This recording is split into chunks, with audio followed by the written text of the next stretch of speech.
আল্লাহ সুবহানাহু ওয়া তাআলার দরবারে শুকরিয়া আদায় করছি যে মহান রব্বুল আলামিন আমাদেরকে ভালো রেখেছেন, সুস্থ রেখেছেন, আমাদেরকে তার ঘরের মেহমান করে নিয়েছেন। এজন্য শুকরিয়া আদায় করছি আলহামদুলিল্লাহ। আপনারা সবাই ভালো আছেন? আলহামদুলিল্লাহ, আল্লাহ আমাদেরকে ভালো রেখেছেন। একটু শীত বেশি, কি বলেন? শীত লাগতেছে নাকি? হ্যাঁ, শীতকালে একটু শীত লাগতে লাগলে ভালো লাগে। তবে শীতের কারণে আমাদের যে সমস্ত অঞ্চলের মানুষ বিভিন্ন অসুস্থতা এবং বিপদগ্রস্ত হচ্ছে, আল্লাহ সুবহানাহু ওয়া তাআলার দরবারে কামনা করছি আল্লাহ সুবহানাহু ওয়া তাআলা যেন তাদেরকে হেফাজত করেন। সকলে বলি আমিন। আমরা সাধ্যমতো এই শীতবস্ত্র বিতরণের চেষ্টা করব, যেখানে যার যতটুকু সাধ্য আছে। আল্লাহ সুবহানাহু ওয়া তাআলা আমাদেরকে তৌফিক করে দিন। সকলে বলি আমিন।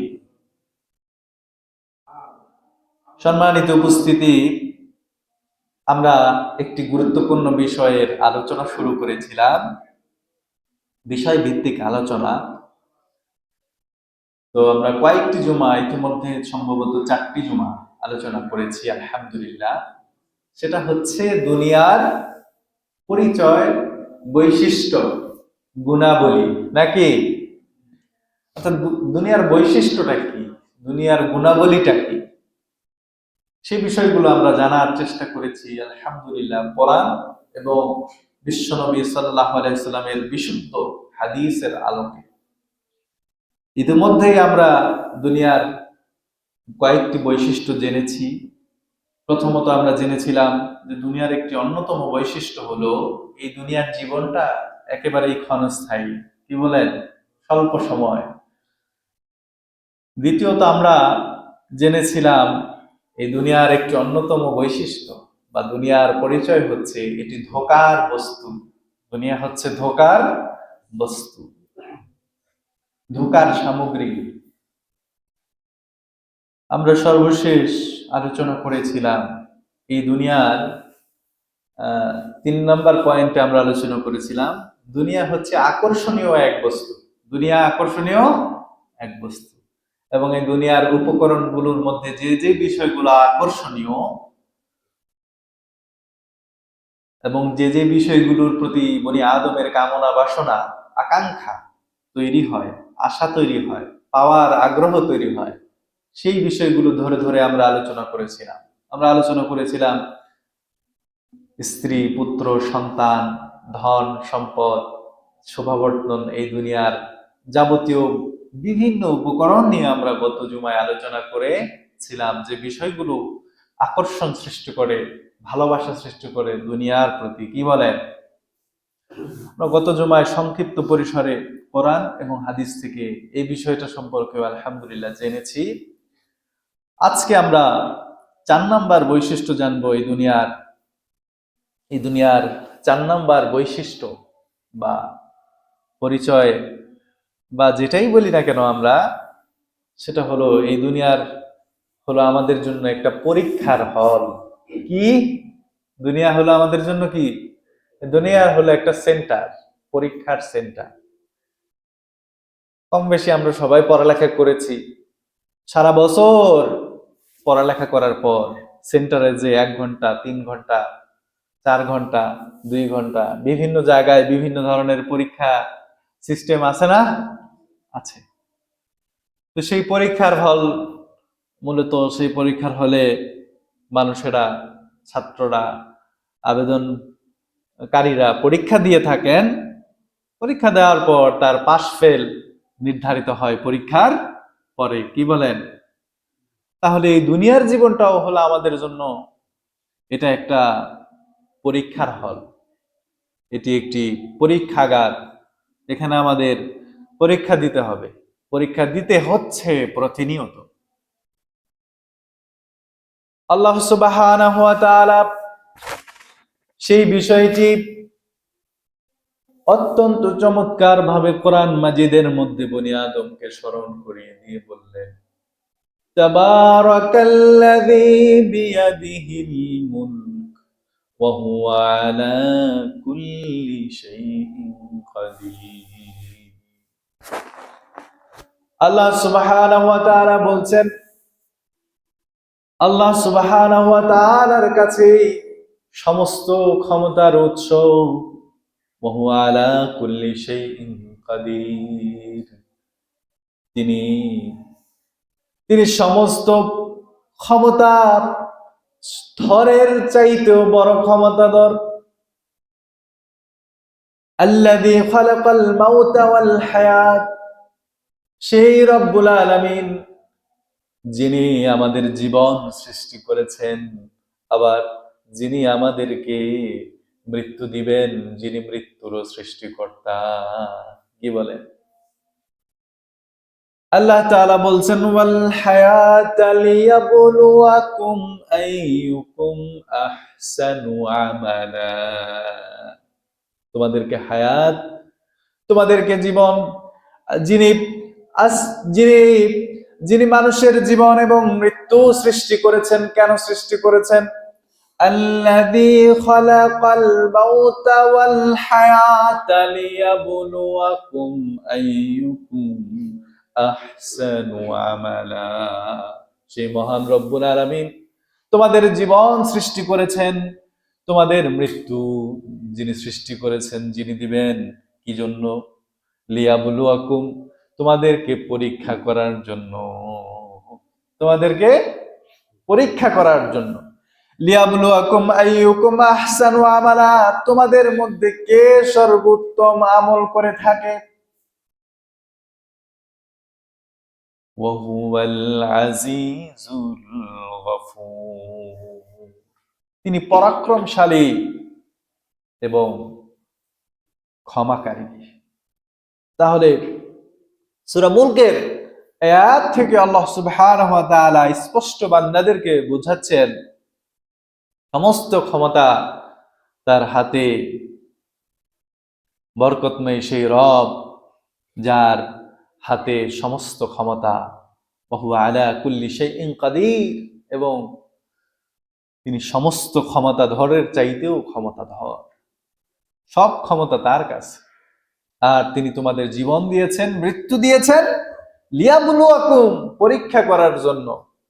আইয়ুকুম আহসানু আমালা, কে সর্বোত্তম আমল করে থাকেন। তাহলে আল্লাহ সুবহানাহু ওয়া তাআলা আমাদেরকে জীবন দিয়েছেন এবং তিনিই আমাদেরকে মৃত্যু দিবেন। এই যে আমাদের দুনিয়ার জীবনে জীবনটা দিলেন, কেন দিলেন? আমাদেরকে তিনি কি করবেন? পরীক্ষা করবেন। কি পরীক্ষা করবেন? আইয়ুকুম আহসানু আমালা, কে সর্বোত্তম ভালো আমল করে এই দুনিয়াতে জীবন। তাহলে এই দুনিয়ার জীবনটা আমাদের জন্য পরীক্ষাগার, পরীক্ষার হল। এই আয়াত থেকে সেটা স্পষ্টতই বোঝা যায়। আল্লাহ সুবহানাহু ওয়া তাআলা সূরা কাহাফের মধ্যে আরো চমৎকার করে বলছেন, ইন্না জাআলনা মা আলাল আরদি জিনাতাল লাহা লিনাবলুয়াহুম আইয়ুহুম আহসানু আমালা ওয়া ইন্না লাজাইলুনা মা আলাইহা সাঈদান জুরুজা। ওয়া ইন্না জাআলনা মা আলাল আরদ, এই যে দুনিয়ায়, এই যে দুনিয়া, এই দুনিয়ায় যা কিছু সৃষ্টি করেছি, আল্লাহ সুবহানাহু ওয়া তাআলা বলছেন, ইন্না জাআলনা মা আলাল আরদি যায়্যান্না। কোথাও বলেছেন জিনাতান, জিনাতাল্লাহা, আমি এই দুনিয়ায় যা কিছু সৃষ্টি করেছি, জিনাতাল্লাহা, অত্যন্ত আকর্ষণীয় করে তোমাদের জন্য সৃষ্টি করেছি। এই যে দুনিয়ার জীবন, এই দুনিয়ার জীবনে জমিনের উপরে আমি রব্বুল আলামিন তোমাদের জন্য আকর্ষণীয় করে, চমৎকার করে সবকিছু সৃষ্টি করেছি। ইন্না জাআলনা মা আলাল আরদি জিনাতাল লাহা, চমৎকার করে তোমাদের জন্য সবকিছু বানিয়েছি, সৃষ্টি করেছি। কেন সৃষ্টি করেছি? লিনাবলুয়াহুম আইয়ুহুম আহসানু আমালা। লিনাবলুয়াহুম, তোমাদেরকে পরীক্ষা করার জন্য। আইয়ুহুম আহসানু আমালা, তোমাদের মধ্যে আমি দেখতে চাই কে সর্বোত্তম আমলকারী। আল্লাহু আকবার। তাহলে পরীক্ষা, পরীক্ষার হল দুনিয়াতে সৃষ্টি করা হয়েছে। কি জন্য সৃষ্টি করা হয়? যে দেখতে চান শিক্ষা প্রতিষ্ঠানের শিক্ষকরা যে কে সর্বোত্তম ভালো রেজাল্ট করে। পরীক্ষাগুলো নেওয়া হয় কি জন্য? কে ভালো, কে ভালো, কে মেধাবী, কে সর্বোত্তম, তাকে যাচাই বাছাই করার জন্যই মূলত পরীক্ষা নেওয়া হয় দুনিয়ার জীবনে। কি বলেন? পরীক্ষাটা নেওয়ার পরে বোঝা যায় যে কে 80 পাইল, কে 60 পেল, কে 70 পাইল, আর কে ফেল করলো, ঠিক না? তাহলে আল্লাহ সুবহানাহু ওয়া তাআলাও এটা আমাদেরকে বোঝাচ্ছেন যে দুনিয়াতে আমি এত কিছু সৃষ্টি করেছি, চমৎকার করে বানিয়েছি। কি জন্য বনি আদম, তুমি কি সেটা জানো? সেটা হচ্ছে আমি দেখতে চাই আমার বনি আদমদের মধ্য থেকে কে সর্বোত্তম আমলকারী, ভালো রেজাল্টকারী, কে 80-তে 80 পায়, কে প্লাস পায়, কে গ্রেড পায়। এইভাবে করে আমি দেখতে চাই আমার বান্দাদের মধ্যে দুনিয়াতে শান শৌকত, সম্মান, প্রতিপত্তি, সৌন্দর্য, ক্ষমতা, মেধা, যোগ্যতা, এই যে যেই দুনিয়ার ভোগ্য উপকরণ সবকিছু পাওয়ার পর বনি আদম আমার দাসত্ব করে কিনা, কতটুকু করে, সেটার মান কোন পর্যায়ে আছে, এটাকে এটাকে নির্ণয় করার জন্য, যাচাই বাছাই করার জন্য, তাদের অবস্থান নিশ্চিত করার জন্য, মর্যাদা নিশ্চিত করার জন্য এই দুনিয়ার জীবনটা হলো আমাদের জন্য কি? পরীক্ষাগার, পরীক্ষার কেন্দ্র। এই সমগ্র দুনিয়ার জীবনটাই আপনার জীবন থেকে নিয়ে মৃত্যু পর্যন্ত এই সময়টা কি? এই সময়টা কি? পরীক্ষার কেন্দ্র। পরীক্ষা দিচ্ছি আমরা প্রতিনিয়ত। এবং এই পরীক্ষার হলে, দুনিয়া নামক এই পরীক্ষার হলে প্রতিনিয়ত কেউ পুণ্যের অধিকারী হচ্ছে, প্রতি মিনিটে, প্রতি সেকেন্ডে, প্রতি বছরে, প্রতি মাসে। আবার প্রতিনিয়ত কেউ এই প্রতি সেকেন্ড, প্রতি ঘন্টায়, প্রতিদিন, প্রতি বছরে, প্রতি মাসে কেউ কেউ আবার উন্নত কামাই করতে পারছেনই না, বরং তার আমলকে সে ধ্বংস করে ধ্বংসের অতল গহ্বরে নিজেকে নিয়ে যাচ্ছে। কি বলেন? তাহলে পরীক্ষার হলে একজন বনি আদম, সে পরীক্ষার হলে গেল, যাওয়ার পরে সে যদি ঠিক মতো ভালো করে অ্যান্সার না করে, খাতা যদি ওইভাবেই রেখে চলে আসে, প্রশ্নের অ্যান্সার না করে, সে কি ভালো রেজাল্ট আশা করতে পারে? সে তো আসলে কোনো রেজাল্টই আশা করতে পারে না। তো আজকের দুনিয়ার জীবনেও আল্লাহ সুবহানাহু ওয়া তাআলা এই দুনিয়ার জীবনকে আমাদেরকে পরীক্ষা স্বরূপ দিয়েছেন।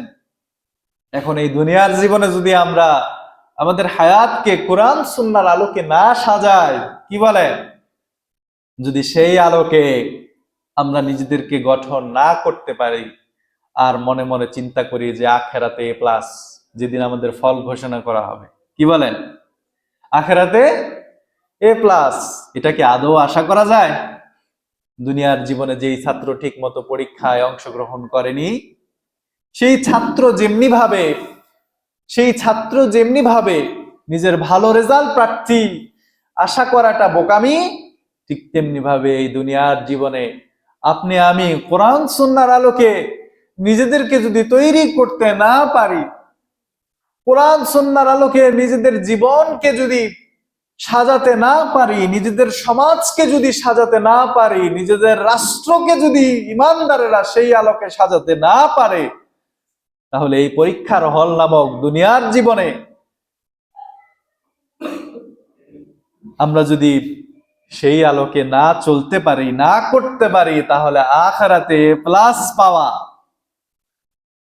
ভালো রেজাল্টের ফল প্রার্থী আশা করাটা বোকামি ছাড়া আর কিছু কি, নিতান্তই বোকামি ছাড়া আর কিছুই নয়। সম্মানিত উপস্থিতি, এজন্য এই পরীক্ষার হল আমাদেরকে জেনে নিতে হবে এখানে কোশ্চেন উত্তর কি দিতে হবে। কি বলে? সবই তো আল্লাহ সুবহানাহু ওয়া তাআলা আমাদেরকে বলে দিয়েছেন নাকি? সবই তো আল্লাহ সুবহানাহু ওয়া তাআলা প্রকাশ করে দিয়েছেন, রাসূল সাল্লাল্লাহু আলাইহি সাল্লাম প্রকাশ করে দিয়েছেন। এজন্য আমাদেরকে দেখতে হবে পরীক্ষার হল নামক এই দুনিয়ার জীবনে আমাদেরকে সর্বপ্রথম দেখতে হবে যে এখানে পরীক্ষককে আল্লাহ সুবহানাহু ওয়া তাআলা তিনি কি কোশ্চেন করেছেন, তিনি কি নির্দেশনা দিয়েছেন এবং কোন আলোকে আমাদেরকে চলতে বলেছেন, সেই আলোকেই তো আমাদেরকে খুঁজে খুঁজে বের করে চলতে হবে। কি বলে?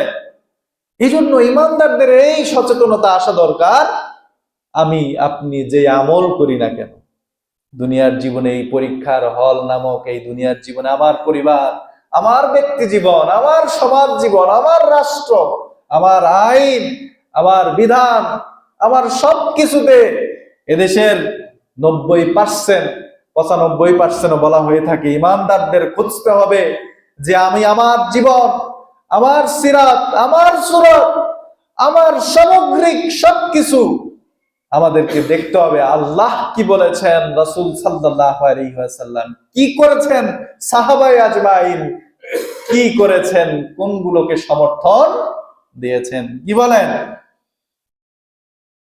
যদি আমরা সেটা না পারি, অন্তত ইমানদাররা আলেমদেরকে কোশ্চেন করবে যে হুজুর আপনি এটা যে করলেন এটা কি আল্লাহ রাসূল করেছেন কি?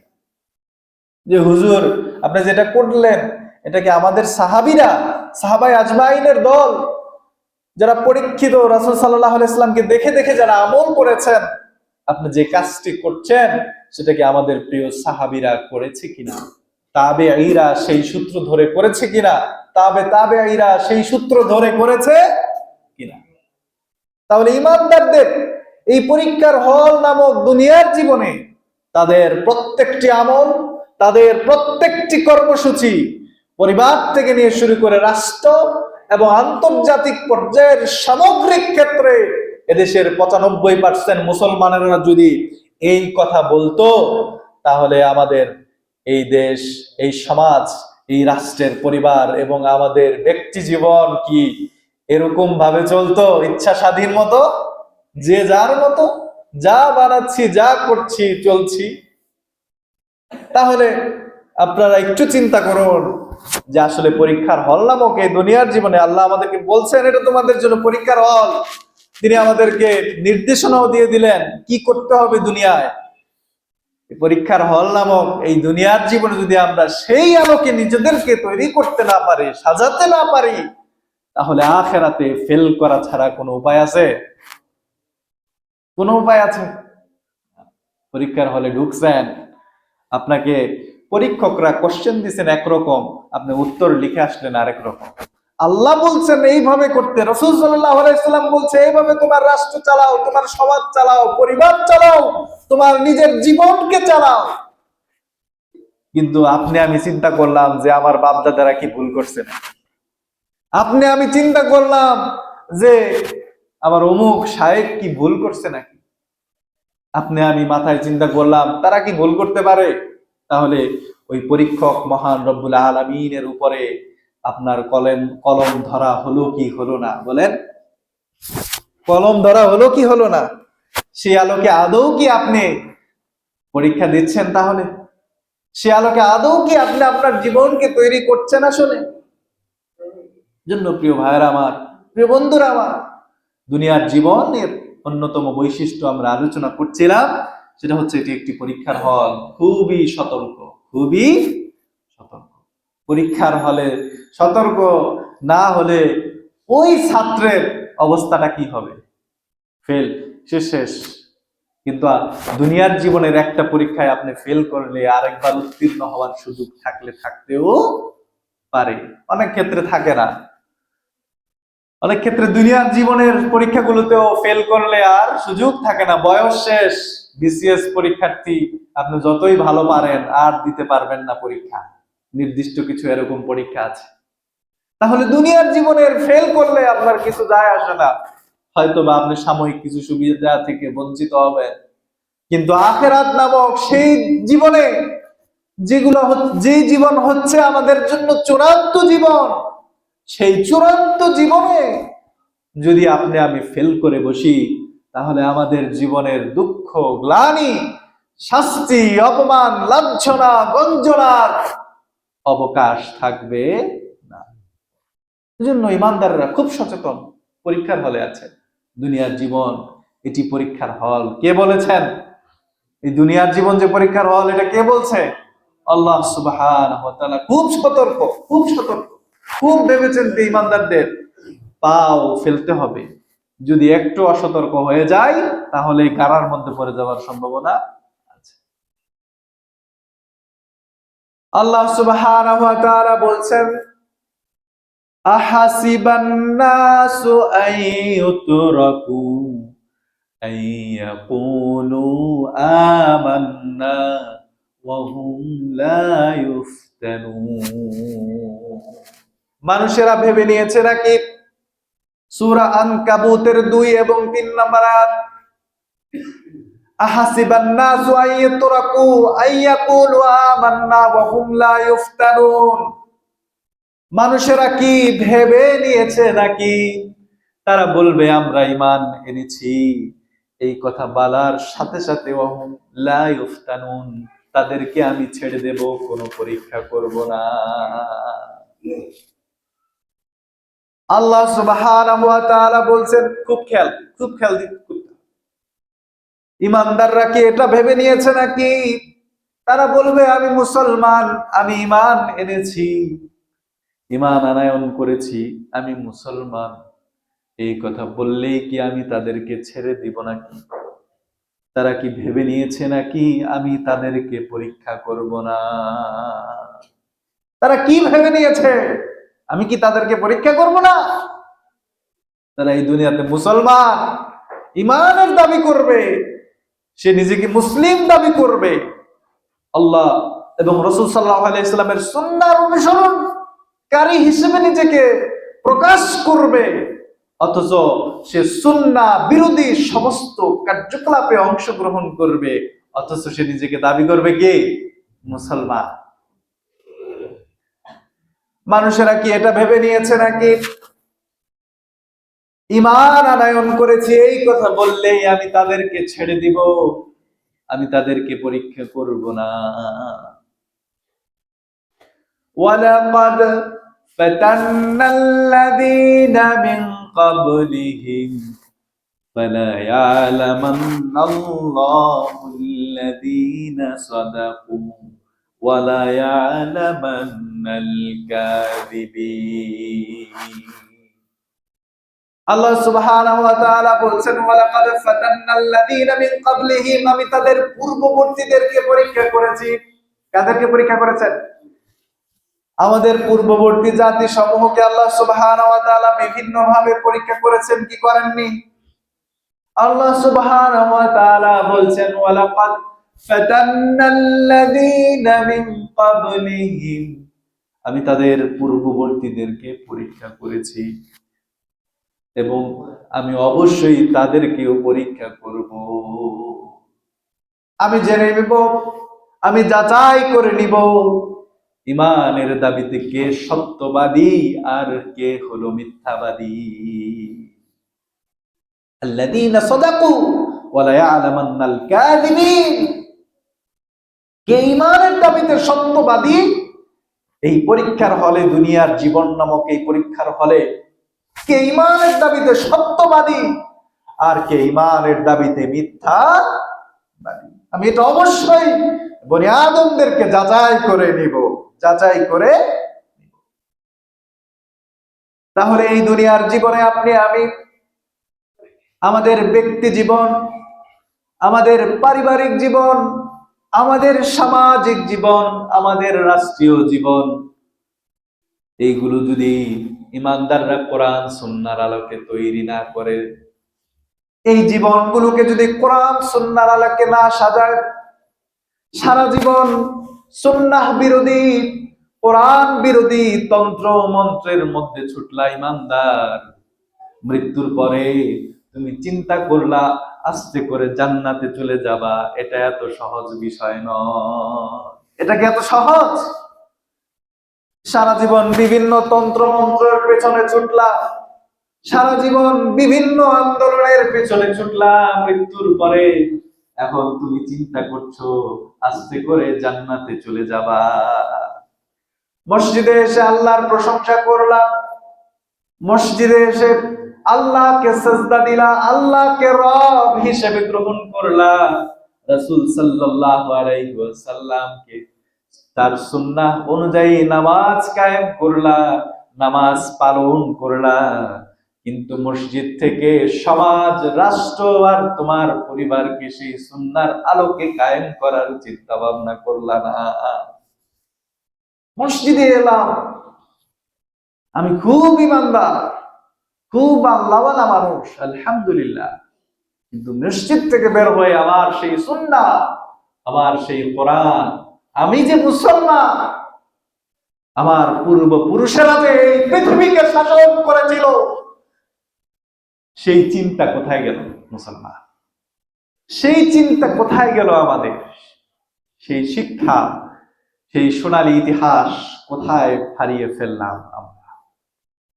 তাহলে আসুন, এই দুনিয়ার জীবনে কিন্তু আল্লাহ যাচাই করে নেবেন, বলছেন কে? আল্লাহ সুবহানাহু ওয়া তাআলা। তাহলে ভাবনার বিষয়, চিন্তার বিষয়, ইমানদাররা কোথায় দৌড়াচ্ছে? এই পরীক্ষার হল নামক দুনিয়ার জীবনে ইমানদাররা কোথায় দৌড়াচ্ছে? কাদের পেছনে দৌড়াচ্ছে? এটা আজকে ইমানদারদের চিন্তার বিষয়। নয়তোবা আমরা ফেল করে বসবো, কাল আখরায় আমরা ফেল করে বসবো। আল্লাহ সুবহানাহু ওয়া তাআলা আমাদেরকে পরীক্ষা করছেন। দুনিয়ার জীবনটা হলো একটি পরীক্ষার হল, বিভিন্ন ভাবে পরীক্ষা আসবে। আল্লাহ সুবহানাহু ওয়া তাআলা সেটাও বলে দিচ্ছেন, আম হাসিবতুম আন তাদখুলুল জান্নাতা ওয়া লাম্মা ইয়াতিকুম মাসালুল লাযীনা খালাউ মিন ক্বাবলিহিম আম হাসিবতুম আন তাদখুলুল জান্নাত আম হাসিবতুম আন তাদখুলুল জান্নাহ, হে ঈমানদারেরা, তোমরা কি ভেবে নিয়েছো নাকি এমনি এমনি জান্নাতে তোমরা প্রবেশ করে ফেলবে? ওয়ালাম্মা ইয়াতিকুম মাসালুল লাযীনা খালাউ মিন ক্বাবলিহিম, অথচ তোমাদের পূর্ববর্তীদের উপরে পরীক্ষা এসেছিল, তোমাদের পূর্ববর্তীদের জাতিদের উপরে বিভিন্ন পরীক্ষা এসেছিল। মাসাতহুমুল বাসা, দুঃখ কষ্টে তারা নিপতিত হয়েছিল, ওয়াদ-দাররা, অসুস্থতায় নিপতিত হয়েছিল, ওয়াজুলজিলু হাত্তা ইয়াকুলুর রাসূলু ওয়াল্লাযীনা আমানু মা'হু মাতা নাসরুল্লাহ, তারা এতটাই সংকটের মধ্যে পড়েছিল, একটা সময় তারা বলতেই শুরু করেছিল, মাতা নাসরুল্লাহ, কোথায় আল্লাহর সাহায্য? আজকে ফিলিস্তিনের মুসলমানদের অবস্থা কি? আজকে মুসলিম রাষ্ট্রগুলোর অধিকাংশের অবস্থা কি? ইমানদাররা যখন বাঘের জাতি, সিংহের জাতি থেকে বিড়ালের জাতিতে পরিণত হয়েছে, তখন ইহুদি, খ্রিস্টান আর অমুসলিমেরা মুসলমানদের উপর নির্যাতন, নিষ্পেষণ কঠিন ভাবে চালাচ্ছে কি চালাচ্ছে না? চালাচ্ছে। সমগ্র পৃথিবীতে ইমানদাররা তাদের ঐতিহ্য ভুলে গিয়েছে, তাদের ইতিহাস ভুলে গিয়েছে। তারা যে এই দুনিয়া শাসন করেছিল, মসজিদ শুধু তারা শাসন করেনি, আজকে তো ইমানদাররা শুধু মসজিদ শাসন, তাও মসজিদেও তো আল্লাহর কথা বলতে গেলে কত চিন্তা ভাবনা করতে হয়।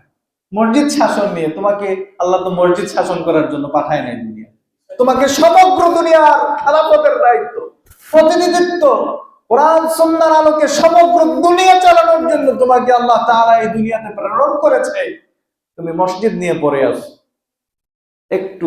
একটুখানি জায়গা নিয়ে তুমি ইমানদাররা পড়ে আছো, সেটাও তো এখন ইমানদাররা মসজিদে আল্লাহর কথা, রাসূলের কথা সাল্লাল্লাহু আলাইহি ওয়াসাল্লাম তাদের কথা বলতে গেলে কত চিন্তা ভাবনা করতে হয় যে কি থেকে কি হয়ে যায়। কি বলে প্রিয় ভাইয়ের আমার, প্রিয় বন্ধুরা আমার, যখন ইমানের দাবিতে একজন ইমানদার অটল থাকবে, অবিচল থাকবে, মসজিদে যেমন আমি কোরআন সুন্নাহর আলোকে চলতে চাই, মসজিদের বাইরেও আমার সমাজ, রাষ্ট্র, ব্যক্তি জীবন, পরিবারের জীবন সুন্দর করে কোরআন সুন্নাহর আলোকে গড়ে তুলতে চাই, তখন সেই ইমানদারের উপরে বিভিন্ন ধরনের বিপদ মুসিবত আসবে কিনা? প্রিয় ভাইয়ের আমার, প্রিয় বন্ধুরা আমার, আল্লাহ সুবহানাহু ওয়া তাআলা সেটাও বলে দিচ্ছেন, মাসাতহুমুল বাসা ওয়াদ-দাররা ওয়া যুলজিলু হাত্তা ইয়াকুলুর রাসূল ওয়াল্লাযীনা আমানু মাআহু মাতা নাসরুল্লাহ। হে আল্লাহ রাসূল, আমরা তো আর পাচ্ছি না, সমাজ ব্যবস্থা আমাদের কোণঠাসা করে ফেলেছে। আজকে সাধারণ ইবাদত বন্দেগী নিয়ে লেগে যায়। কি বলেন? কেউ যদি বলে যে আল্লাহ রাসূল সাল্লাল্লাহু আলাইহি ওয়াসাল্লাম এইভাবে নামাজ পড়তে বলেছেন, এইভাবে রোজা রাখতে বলেছেন, এইভাবে হজ করতে বলেছেন, সেইটা শোনারই মানসিকতা ইমানদারদের নাই। তাহলে রাষ্ট্র সমাজ কোরআন সুন্নাহর আলোকে চলবে কিভাবে? সেই কথা তো বলার মানে শক্তি, সাহস, সেটা তো ইমানদারদের আরো দুরবস্থা। কি বলে? ইমানদারদের যে ইবাদত বন্দেগী, সেটা নিয়ে ইমানদাররা কথা বলতে গেলে কত জায়গায় কত সমস্যা। কিন্তু এর বাইরে আরো যে কত বিশাল পরিধি এই দ্বীন নামক বিশাল জীবন বিধানের, প্রত্যেকটা সেক্টরেই তো এর মূলনীতি আছে। কি বলে? তাহলে এই মূলনীতিগুলো ইমানদারদেরকে যদি অনুসরণ ইমানদাররা না করে, দাসত্বের শৃঙ্খলে আবদ্ধ হয়ে জাতীয়তাবাদ, ধর্মনিরপেক্ষ মতবাদ, গণতন্ত্র আর এই সমস্ত যত ধরনের মতবাদ আছে, এই মতবাদগুলোকে মুসলমান কিভাবে মোকাবেলা করবে? সেই মান, সেই পাওয়ার, সে কোথায়? এই সমস্ত মতবাদ, তন্ত্র মন্ত্রের উপরে আল্লাহ সুবহানাহু ওয়া তাআলা দ্বীন ইসলামকে প্রতিষ্ঠার জন্যই তো এই পৃথিবীতে রাসূল সাল্লাল্লাহু আলাইহি ওয়াসাল্লামকে প্রেরণ করেছিলেন। কি বলেন? তাহলে সব জায়গায় ইমানদাররা কোরআন সুন্নাহ কিভাবে পালন করবে? এটা তো ইমানদাররা চায়ও না। এদেশের 90% মুসলমানের দেশ, 90% মুসলমানের দেশে এদেশের ইমানদাররা সবাই যদি বলতো আমাদের সমগ্র জায়গায় কোরআন সুন্নাহ চাই, আমরা আমাদের প্রিয় নবী রাসূল সাল্লাল্লাহু আলাইহি সাল্লামের সুন্নাহর বাইরে আমরা অন্য কোন তন্ত্র মন্ত্র, কোন মতবাদ, কোন থিওরি মানি না। এটা যদি এই দেশের 90% মুসলমান যদি চাইতো, তাহলে এই দেশ কোরআন সুন্নাহর আলোকে চলতো কি চলতো না? এই সমাজগুলো কোরআন সুন্নাহর আলোকে চলতো কি চলতো না? কিন্তু এই সমাজ কি চলছে? মুসলমানরা তো মসজিদই চালাইতে পারে না কোরআন সুন্নাহর আলোকে, এমন একটা অবস্থা। কি বলেন? সমাজ রাষ্ট্র তো অনেক পরের ব্যাপার, মুসলমানরা তো তার পরিবারই চালাইতে পারে না কোরআন সুন্নাহর আলোকে। আমরা কি আমাদের পরিবারগুলোকে 100% কোরআন সুন্নাহর আলোকে চালাইতে পারি না? অথচ আমরা নিজেদেরকে দাবি করছি কি আমান্না।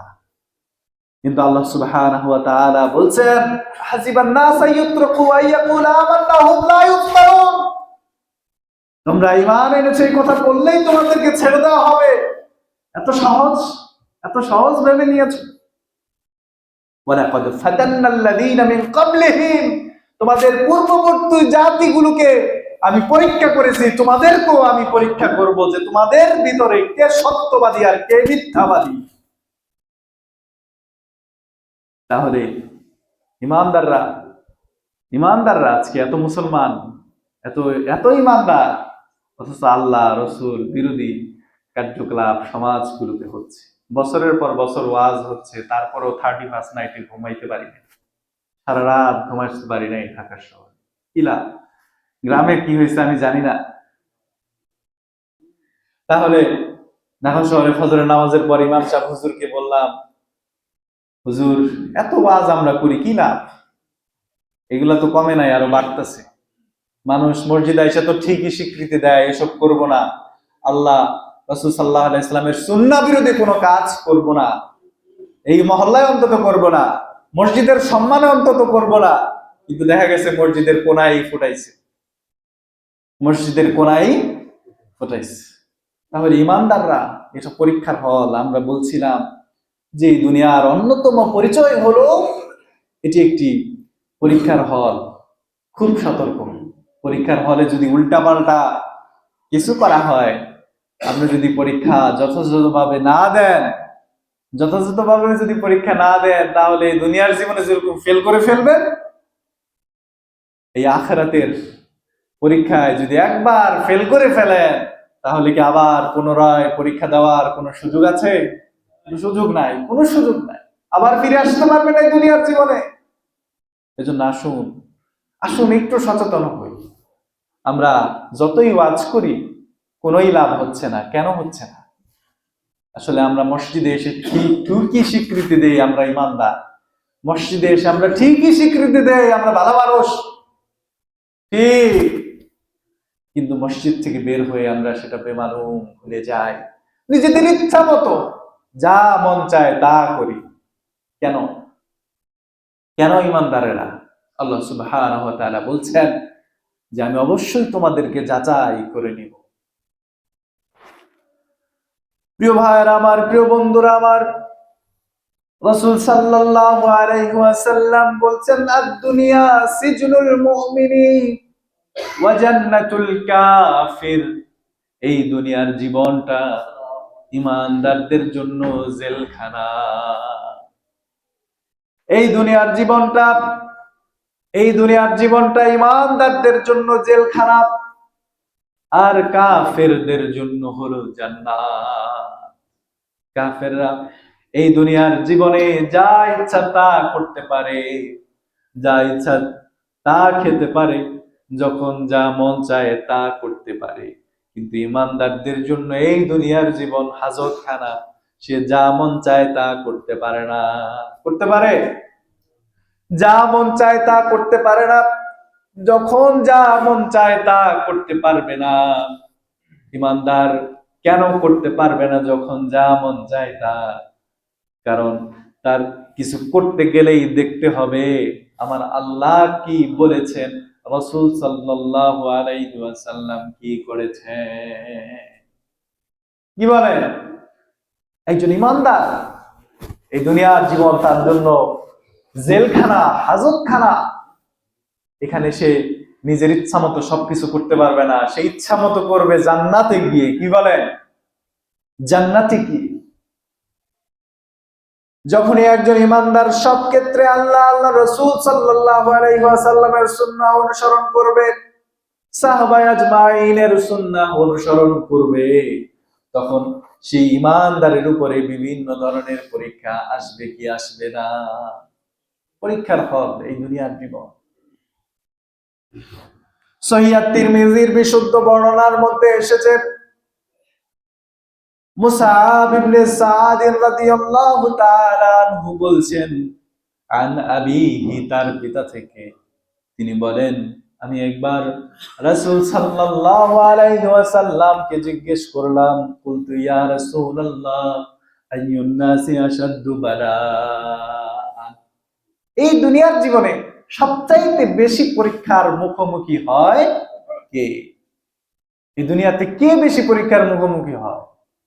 মসজিদে এসে আপনি ইমাম সাহেব হুজুরের কথা শুনে গেলেন, কোরআন সুন্নাহর আলোকে এই করতে হবে সেই করতে হবে, আলহামদুলিল্লাহ মনে স্থির করলেন যে আর জীবনে কখনো আল্লাহ কি বলেছেন, রাসূল সাল্লাল্লাহু আলাইহি সাল্লাম কি করেছেন এর বাইরে যাব না ইনশাআল্লাহ, সাহাবীরা কি করেছেন এর বাইরে যাব না।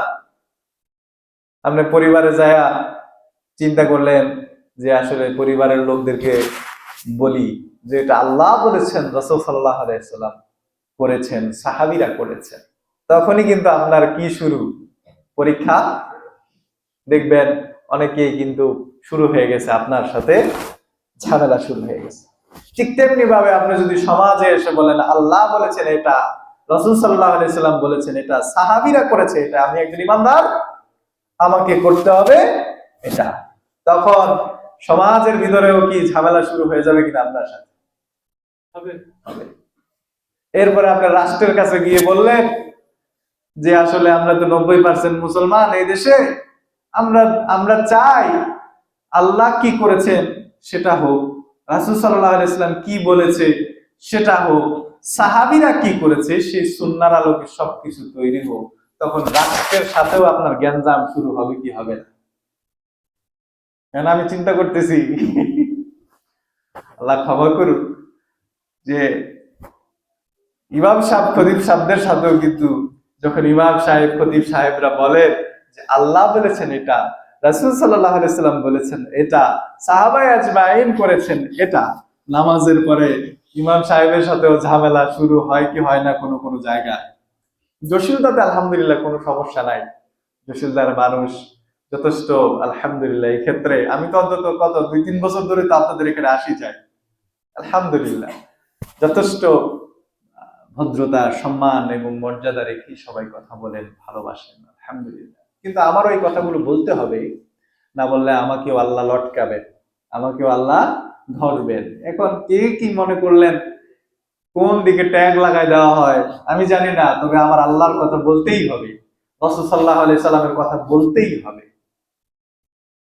সাহাবায়ে আজমাইন বলছেন এই যে যে পরীক্ষা, দেখেন যারাই এই বিষয়গুলো মোকাবেলা করছেন তারাই কিন্তু এই পরীক্ষার সম্মুখীন হচ্ছে। নবীরা কি করেছেন? নবীরা কি এই ধরনের কথা বলেছিলেন কি বলেন নাই? পৃথিবীতে যত নবী রাসূল পৃথিবীতে এসেছে সবাই আল্লাহর কথা বলেছেন কি বলেননি?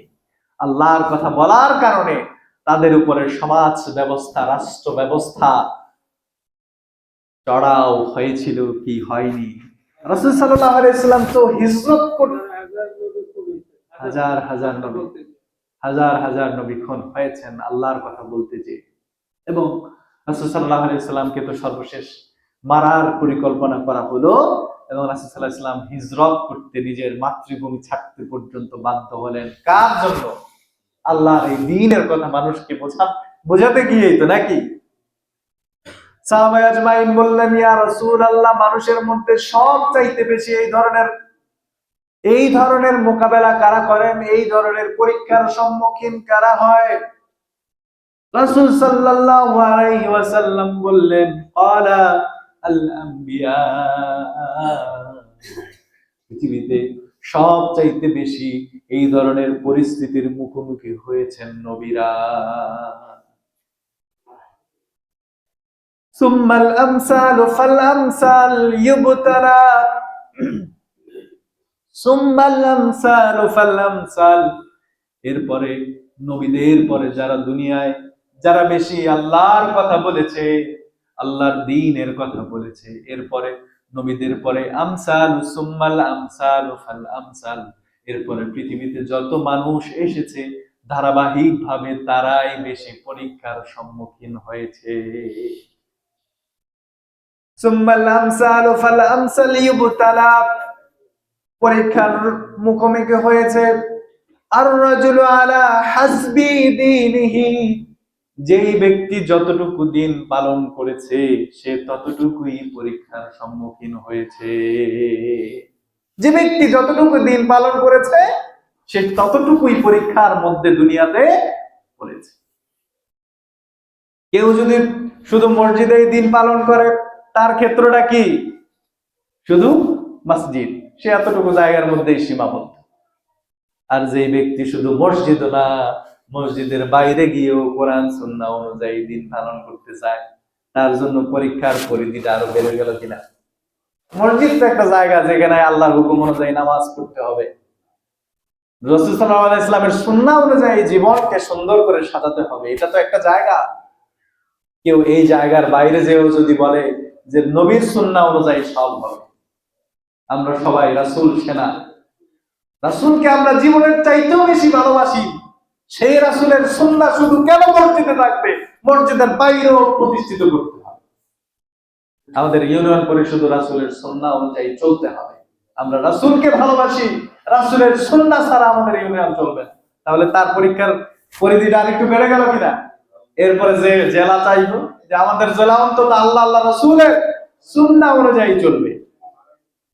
এইভাবে করে যে ব্যক্তি ধারাবাহিকভাবে রাষ্ট্র এবং আন্তর্জাতিক পর্যায় পর্যন্ত, যেই ব্যক্তি ধারাবাহিকভাবে প্রথমে সে নিজে সুন্নাহ পালন করত, এরপরে পরিবার, এরপরে সমাজ, এরপরে রাষ্ট্র, আন্তর্জাতিক পর্যায় পর্যন্ত রাসূল সাল্লাল্লাহু আলাইহি ইসলামের সুন্নাহ অনুযায়ী যে যতটুকু চাইবে, সে তত বড় পরীক্ষার মধ্যে, বিভিন্ন ধরনের পরীক্ষার মধ্যে সে পড়ে যাবে।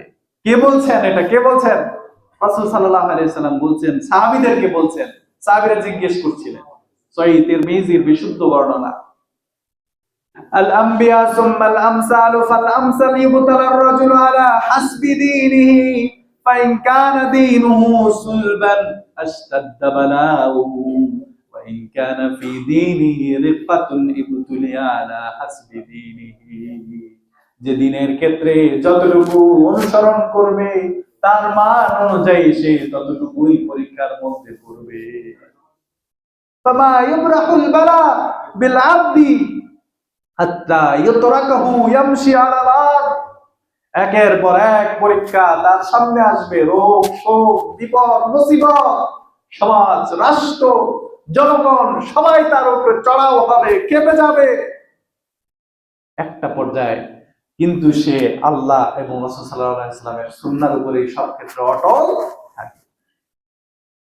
সে যদি অটল থাকতে পারে, অবিচল থাকতে পারে, মা আলাইহি খাতিআতা, রাসূল সাল্লাল্লাহু আলাইহি ওয়াসাল্লাম বলছেন, সে যদি তার সেই সুন্নাহর উপরে অটল থাকতে পারে, শেষ পর্যন্ত আল্লাহ তার আর কোনো গুনাহ রাখবে না। সুবহানাল্লাহ। তো আজকে এই পর্যন্তই। আল্লাহ সুবহানাহু ওয়া তাআলা, আমরা বলছিলাম এই দুনিয়ার জীবনটা হলো একটি পরীক্ষার কেন্দ্র, এবং এখানে আমাদেরকে পরীক্ষা দিতে হচ্ছে, জীবন থেকে নিয়ে মৃত্যু পর্যন্ত দিতে হবে। এই পরীক্ষায় কারা পাস করবে, কারা ফেল করবে, ইত্যাদি ইত্যাদি বিষয়ে আমরা অগোছালো কিছু মৌলিক কথা বললাম। ধারাবাহিক আলোচনা চলবে ইনশাআল্লাহ। আগামী জুমাতেও আমরা কথা বলার চেষ্টা করব। আসসালামু আলাইকুম ওয়া রাহমাতুল্লাহ। সুবহানাকাল্লাহুম্মা ওয়া বিহামদিকা আশহাদু আল্লা ইলাহা ইল্লা আনতা আস্তাগফিরুকা ওয়া আতুবু ইলাইক।